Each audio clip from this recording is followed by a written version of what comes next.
बातें ऐसी हैं जो हमारी बैठकों में भी चलनी चाहिए, ऐसी संघ की अपेक्षा है। हम विविध संगठनों के कार्यकर्ता परिवारों में भी या कार्यकर्ताओं के बीच में भी वो बात आनी चाहिए। तो उसमें से एक 5 बातें मुख्य रूप से जो संघ ने सोची है, उसमें एक बात है स्वदेशी। ये स्वदेशी का व्यवहार हमारे अपने परिवारों में आ रहा है कि नहीं आ रहा है? मैं 80% निवास परिवारों में करता हूँ। पूरे देश भर में मेरा प्रवास रहता है। 10% निवास मेरा संघ कार्यालय में रहता है, 10% परिवार कल्याण आश्रम के कार्यालय और प्रकल्प पर रहता है, और लगभग 75-80% मेरा निवास वो परिवारों में रहता है। कल्याण आश्रम से जुड़े हुए परिवारों में अनुभव कैसा आता है? जब बाथरूम में नहाने के लिए जाते हैं तो विदेशी सामग्री ज़्यादा मिलता है। साबुन होगा, शैम्पू होगा, पेस्ट होगा, शेविंग क्रीम होगी। तब ध्यान में आता है कि अरे हम इतने सालों से काम भी कर रहे हैं, एक अच्छा भाव विचार लेकर काम भी कर रहे हैं, किंतु कल्याण आश्रम के कार्यकर्ता के मन में अभी तक स्वदेशी का भाव क्यों नहीं आया? इसका मतलब कहीं कहीं ये चर्चा कम रही है क्या? ऐसा लगता है। तो ये केवल स्वदेशी जागरण मंच का काम नहीं है, या केवल संघ का काम नहीं है कि ये स्वदेशी का व्यवहार उनके लिए है, ये हर नागरिक का काम है। कल्याण आश्रम के कार्यकर्ताओं के व्यवहार में, उनके आचरण में, परिवार में ये स्वदेशी का विषय आना ही चाहिए। और इसलिए हम अपने से आग्रह पूर्वक शुरू करें, ये संघ की भी अपेक्षा है और सहज रूप से हमारा स्वभाव भी बनना चाहिए। एक बात। दूसरी बात समरसता की।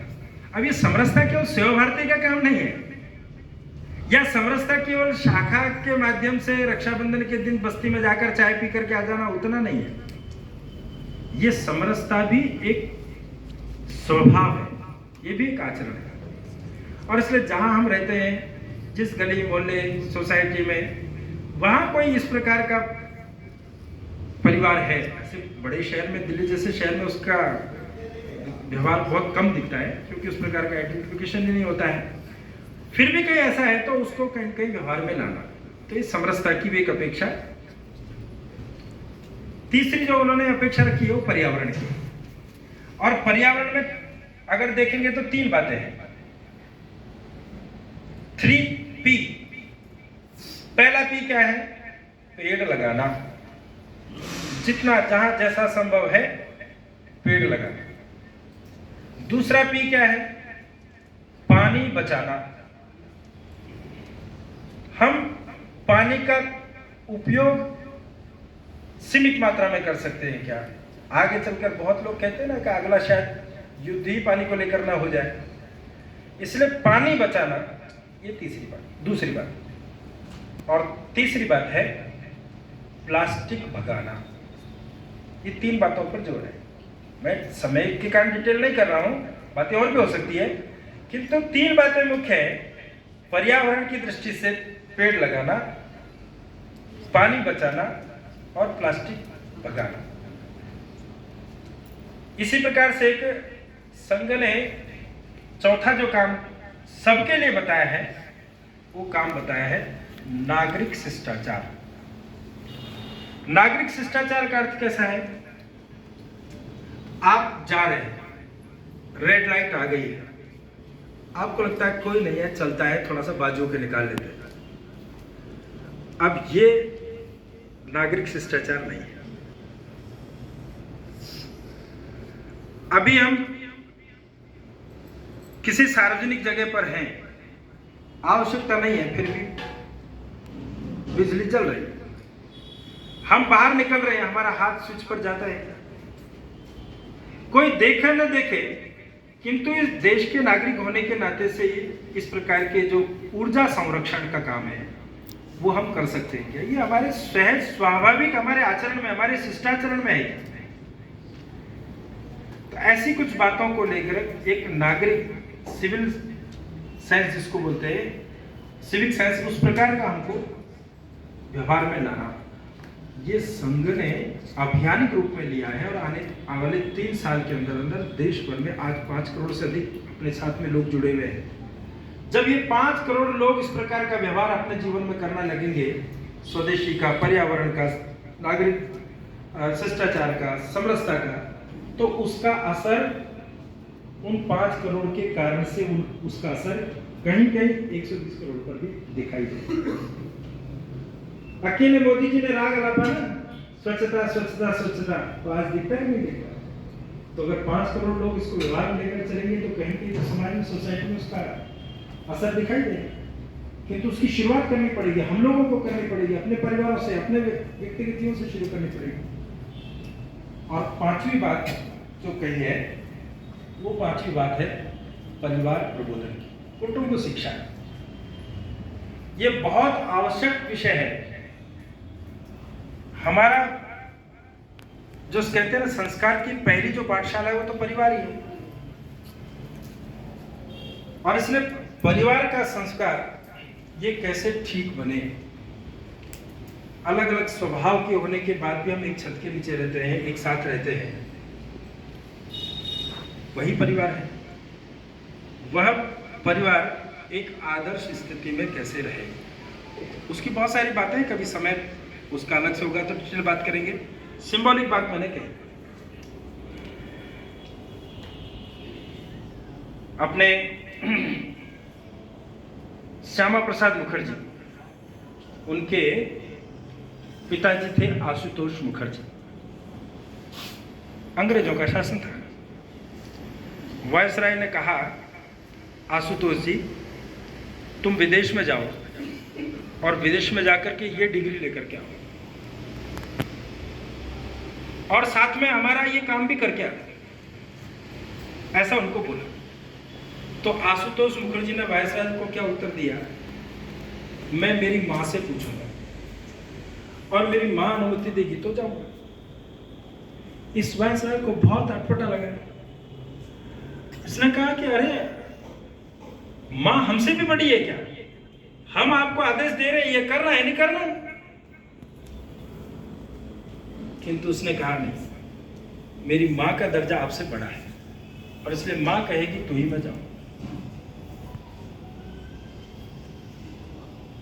ये जो संस्कार है ये परिवार का संस्कार है और इस प्रकार के संस्कार बचने चाहिए। जयप्रकाश बाबू पीएचडी करने के लिए गए थे, पीएचडी कर रहे थे, कुछ समय ही बचा था। उसी समय घर से एक तार आया और तार में लिखा था, मां बहुत बीमार है, तुरंत चले आओ। इन्होंने तय कर लिया, ये जाने लगे। तो सब जितने भी इनके मित्र थे, सब लोग, उन्होंने कहा थोड़ा समय बचा है, क्यों आप जा रहे हैं, आपकी पीएचडी हो जाएगी। नहीं रुके, चले गए। अंतिम समय में मां के पास थे, ये जीवन भर संतोष रहा। पीएचडी की डिग्री मिली कि नहीं मिली, किंतु मां के अंतिम समय में उनके पास था, ये संतोष जीवन में भर उनके मन में रहा। अब ये जो संस्कार है परिवारों के, इस प्रकार के संस्कारों को बचाना है तो परिवार प्रबोधन आवश्यक है। और इसलिए परिवार प्रबोधन ये भी हमारा एक हिस्सा है जो कहीं कहीं हमको करना है। कल्याणश्रम के कार्यकर्ता होने के नाते से हम जनजातीय क्षेत्र के सब प्रकार के विषयों को लेकर चलते हैं, वो चलेंगे ही, वो हमारी प्राथमिकता है। किंतु एक देश के नागरिक होने के नाते से और एक संघ के संस्कार में जो प्रेरणा हमने ली है, उसके कारण से इन 4-5 बातों को भी हमने अपने जीवन व्यवहार में उतारना। अभी विक्रमी संवत चल रहा है, अभी शुरू है। मैं दिल्ली के पूर्वी विभाग के सम्मेलन में गया तो मुझे कहानी वहां पर मैंने सुनाई, मैं वो कहानी बता करके समाप्त करता हूं। एक पहला विषय तो यह है कि हम हर साल ये विक्रमी संवत मनाते हैं, बड़े उत्साह से मनाते हैं। तो ये विक्रमी संवत ही क्यों मनाते हैं, इसका नाम विक्रमी संवत क्यों है?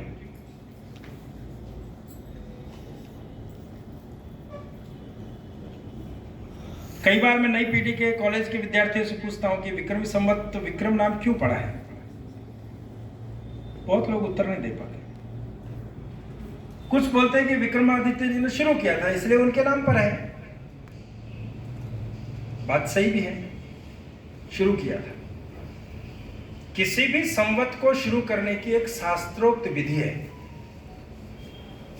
और उसकी विधि ऐसी होती है कि चक्रवर्ती सम्राट जो अपने शासन काल में प्रजा के ऋण को अपने ऊपर लेता है और व्यक्तिगत रूप से अपने ऊपर लेकर जितना ऋण है उतनी स्वर्ण मुद्राएं राजकोष में जमा कराता है, और फिर घोषणा करता है मेरे राज्य में कोई लेनदार नहीं है, किसी के ऊपर किस प्रकार का कर्जा नहीं है, प्रजा सुखी है, सब आनंदमय है। उसके नाम से विक्रम संवत चलता है। सतयुग में ब्रह्मा जी ने यह किया था, त्रेता में राम जी ने किया, द्वापर में युधिष्ठिर ने किया, और वर्तमान में विक्रमादित्य ने किया। तो अभी अभी विक्रमी संवत 2080 शुरू हुआ।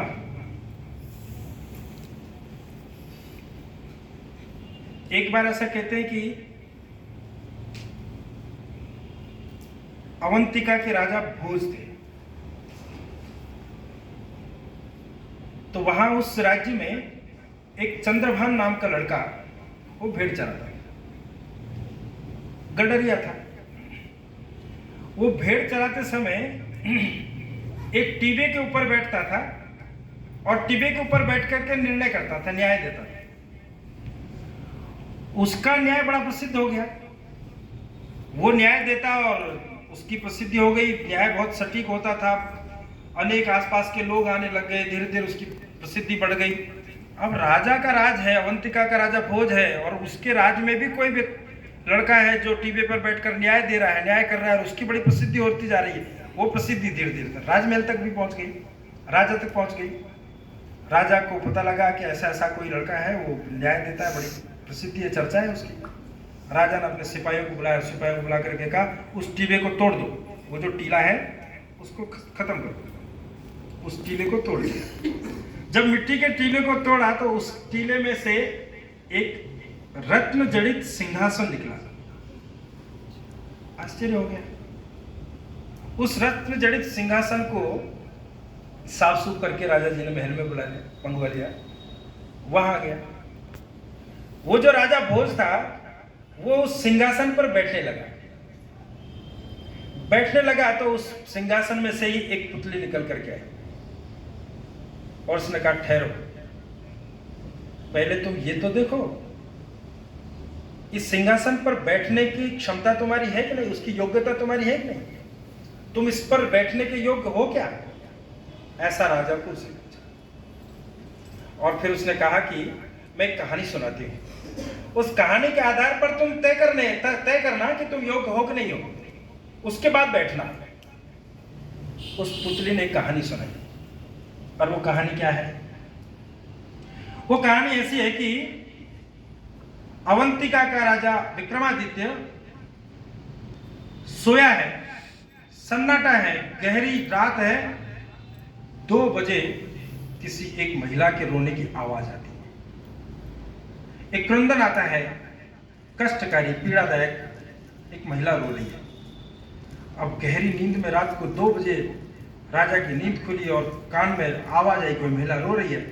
राजा बिस्तर छोड़कर साधारण वेश में बिना किसी को कुछ बताए वहां से निकल पड़ा, राजमहल से निकल पड़ा, अकेला निकल पड़ा। शहर की सुनी सड़कों पर जा रहा है, आगे गया तो अंधेरा है, किंतु जा रहा है, जिधर आवाज आ रही उधर ही जा रहा है। जाते जाते छिपरा के किनारे तक पहुंच गया, किंतु जाने के बाद पता चला कि ये आवाज तो इस किनारे से नहीं उस किनारे से आ रही है। अब आवाज उस किनारे से आ रही है, बीच में छिपरा है, और छिपरा भी वेगवती है, उफान है, उसमें भी बहाव है, पानी बह रहा है। राजा ने उसकी परवाह नहीं की, अपने प्राणों की परवाह नहीं की। उस कष्टकारी आवाज तक पहुंचना है, रात के अंधेरे में उस बहती हुई नदी में कूद पड़े तैर करके किनारे लगे, उस किनारे गए और उस किनारे जाकर देखा तो एक पेड़ के नीचे एक महिला घुटनों के बल बने बैठी है और दोनों घुटनों के बीच में सिर करके रो रही है। विक्रमादित्य ने जाकर के कहा, बहन तुम कौन हो, क्या कष्ट है तुमको, क्यों रो रही हो? वो बोलती है, नहीं बताऊंगी। अरे सब सुनते हैं, कोई मेरा समाधान करता नहीं है, क्या फायदा बताने से? इसने कहा, नहीं तुम बताओ, तुम बताओ, मैं समाधान करूंगा, मैं वचन देता हूं समाधान करूंगा। तो सुनो, मेरा पति चोरी करता था, मेरा पति चोरी करता था, उसको कोतवाल ने पकड़ लिया, वो न्यायाधीश के पास ले गया, न्यायाधीश ने सजा सुना दी उसको और जल्लाद ने फांसी पर चढ़ा दिया उसको। तो विक्रमादित्य ने कहा कि इसमें क्या रोने की बात है, ये तो विक्रमादित्य का राज है ना, यहाँ तो न्याय होता है। वो चोरी करता था, इसलिए कोतवाल ने पकड़ा, इसलिए न्यायाधीश ने सजा सुनाई, इसलिए जल्लाद ने फांसी पर लटका दिया, ये तो होना ही था। बोले हाँ ठीक है, होना ही था, मैं भी कब कह रही हूँ कि नहीं होना था, किंतु न्यायाधीश ने ये तो नहीं कहा था कि उसको भूखे ही मार देना।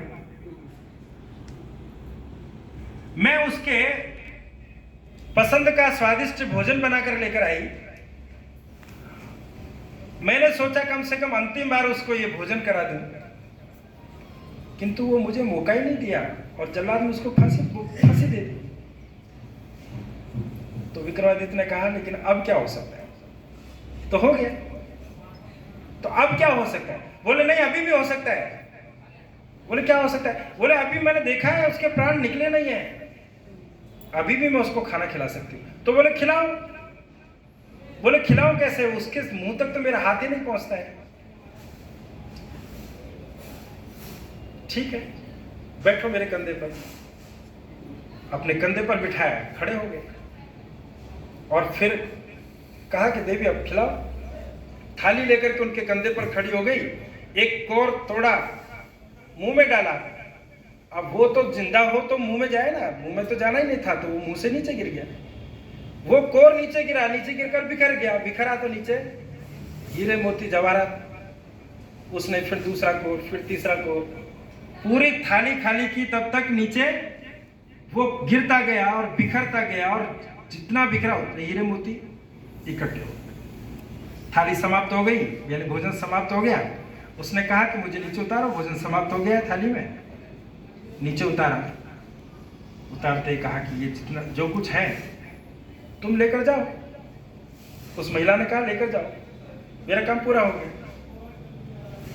इस विक्रमादित्य ने तुरंत उसके पैर पकड़ लिए और पैर पकड़कर कहा, देवी पहले बताओ तुम कौन हो और ये क्या चमत्कार है? तब उसने कहा, मैं इस राज्य की धन लक्ष्मी हूं, मैं तुम्हारी परीक्षा लेने के लिए आई थी, तुम सफल हो, मांगो तुमको क्या मांगना है, मांगो तुमको क्या मांगना है। तब राजा विक्रमादित्य ने कहा, अगर तुम देना चाहती हो तो ऐसा एक पात्र मुझे दो जिससे मेरी प्रजा कभी भूखी न रहे, मेरे राज्य में कभी कोई भूखा न सोए। तो तथास्तु कहकर के उन्होंने एक पात्र, एक कटोरा उनको दिया। वो कटोरा उनके हाथ में आया, ये अक्षय पात्र है राजा, तुम इससे जो मांगोगे तुमको ये मिलेगा, ये कहकर के दिया। वो अंतर्ध्यान हो गई, राजा अपने वापस आया। वापस आते आते थोड़ा भोर का सा समय हो गया था, तो एक कोई ब्राह्मण व्यक्ति बाहर सामने मिला और उसने देख करके कहा, बाबू पहचान तो नहीं पाया कौन राजा है क्या है वो? तो उसने कहा, बाबू बहुत भूख लगी है, कल से कुछ खाया नहीं, कुछ हो तो खिला। इनको लगा कि ये भूखा है और मेरे हाथ में ये पात्र है, और उसने कहा कि जो मांगोगे सो मिलेगा, तो इसका एक्सपेरिमेंट कर लेते हैं। तो उसने उस पात्र से कहा कि इसके लिए भोजन की व्यवस्था करो। तुरंत एक स्वादिष्ट भोजन से सज करके थाल आ गया, उस ब्राह्मण ने भोजन किया। भोजन करने के बाद उसने कहा कि भोजन से मैं तृप्त हो गया, बहुत स्वादिष्ट भोजन, किंतु आप कोई सभ्य व्यक्ति लगते हैं, मैं ब्राह्मण हूं, भोजन के बाद कोई दक्षिणा नहीं दोगे? भोजन कराया तो दक्षिणा भी दो। अब इसको लगा दक्षिणा क्या दूंगा, मांगो, आपको जो मांगना है व्यवस्था करूंगा। तो उसने तो चमत्कार देखा था उस कटोरे का कि इसने कहा और इस तुरंत भोजन आ गया, तो क्यों नहीं यही कटोरा मांग लिया जाए। तो उसने कहा मुझे तो आप यही दे दो, आपका जो कटोरा है और कुछ नहीं चाहिए। राजा ने तुरंत वो दे दिया, एक क्षण की देर नहीं की, तुरंत उसके हाथ में दे दिया। उस पुतली ने ये कहानी सुनाई उसको, राजा भोज को, और कहा कि भोज, तुम्हारे अंदर ये योग्यता है, जो कहानी मैंने सुनाई वो, तो बैठो इस सिंहासन पर। राजा भोज उस सिंहासन पर नहीं बैठा, पुतली तो चली गई। इस कहानी में से मैं हम कार्यकर्ताओं के लिए 4 बातें निकालता हूं। पहली बात, अपना हृदय संवेदनशील होना चाहिए। वनवासी क्षेत्र में अगर काम करना है किसी कार्यकर्ता ने, तो वनवासी समाज और वनवासी क्षेत्र के प्रति संवेदनशील होना पड़ता है। उस क्षेत्र में इतनी चुनौतियां पहले भी थी और आज भी है, आंतरिक चुनौतियां भी है, बाह्य चुनौतियां भी। वो क्षेत्र सब दृष्टि से आज भी ऐसा ध्यान में आता है कि उस क्षेत्र के प्रति, उस समाज के प्रति एक संवेदनशील मन लेकर, एक सद्भावी सद्हृदय लेकर हम जुड़कर काम कर सकते। इसलिए संवेदनशीलता ये अपने अंदर आनी चाहिए। राजा विक्रमादित्य के अंदर ठीक नहीं। रात को 2 बजे एक रोती हुई आवाज पर उठकर चल दिए।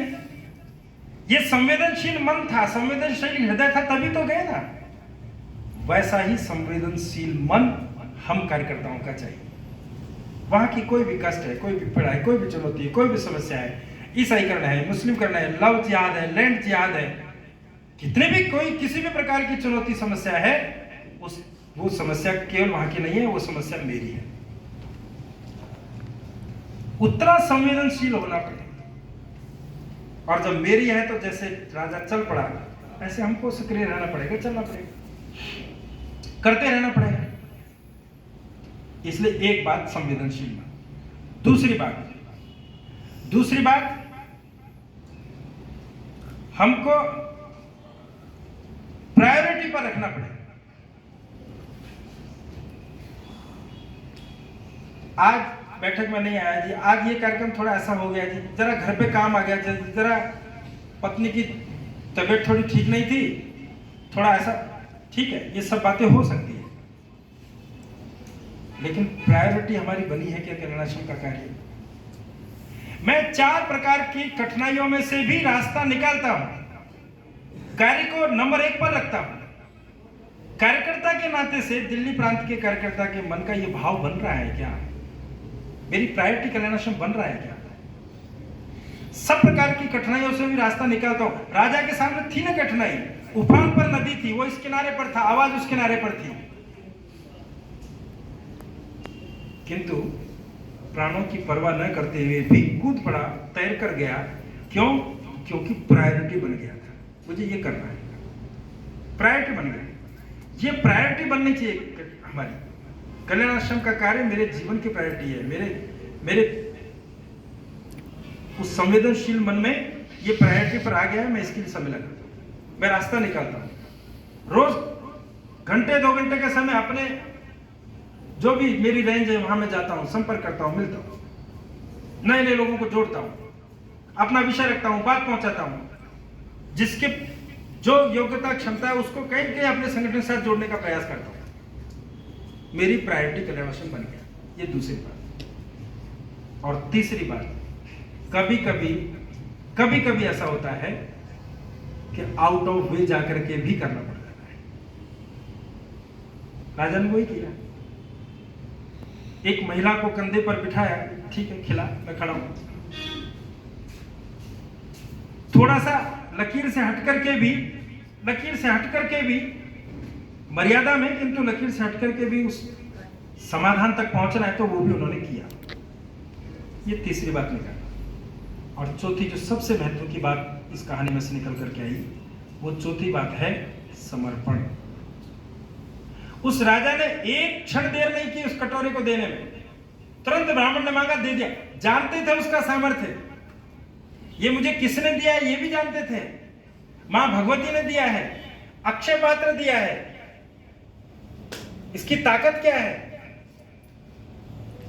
किंतु ब्राह्मण ने मांगा, समर्पण का वो उदात्त भाव मन के अंदर था, तुरंत समर्पित कर दिया। ये समर्पण वृत्ति, ये समर्पण का भाव किसके लिए? देश और समाज के लिए, राष्ट्र के लिए। हमारी और तो कोई आकांक्षा है ही नहीं। हम जो कुछ कर रहे हैं वो समाज के लिए कर रहे हैं, देश के लिए कर रहे हैं। उन चुनौतियों में से पार पाकर इस देश को, इस समाज को एकजुट करते हुए इस भारत को उस परम वैभव पर ले जाने के लिए कर रहे हैं। यह हमारा उद्देश्य है। तो फिर उस उद्देश्य के अनुरूप मेरे समर्पण का भाव प्रति बल बढ़ना चाहिए। और इसलिए जब भीम जी